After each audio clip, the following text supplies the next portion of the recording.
For the branches, we will be using Folk Art's Raw Umber. Next, for the cherry blossom flower petals, we will be using My Studio's Bright Magenta and Folk Art's Pink acrylic paint. Take a 1/2 inch professional stencil brush and dip the tip into your paint. Swirl around on your plate and really work the paint into your bristles. You want very little paint on your brush, so if there is any excess paint, offload it onto a paper towel. Apply spray adhesive to the back of your stencil to reduce your chances of bleed. Use blue painter's tape to tape off your crown molding or the top of your ceiling. Position your stencil so the branches reach the top of your wall. Fill in the branches first with raw umber acrylic paint. Where the stencil meets the top of your wall, pounce the brush at the corner for crisp lines.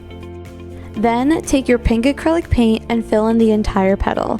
When you finish filling in all the petals, take the bright magenta and dry brush the beginning of the flower petal.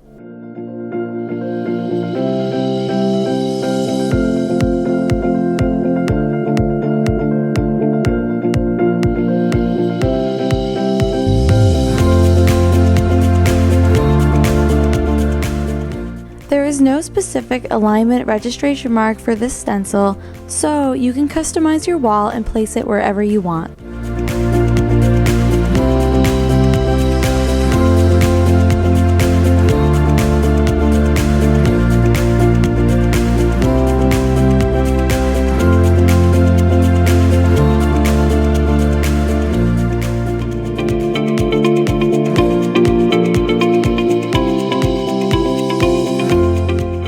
We are going to be stenciling shadows for the Weeping Cherry stencil in the open available space.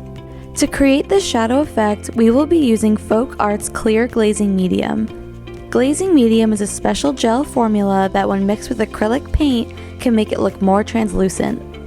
To do that, you will combine 3 parts clear glazing medium and 1 part acrylic paint. Then fill in any empty space you want with this shadowing painting technique.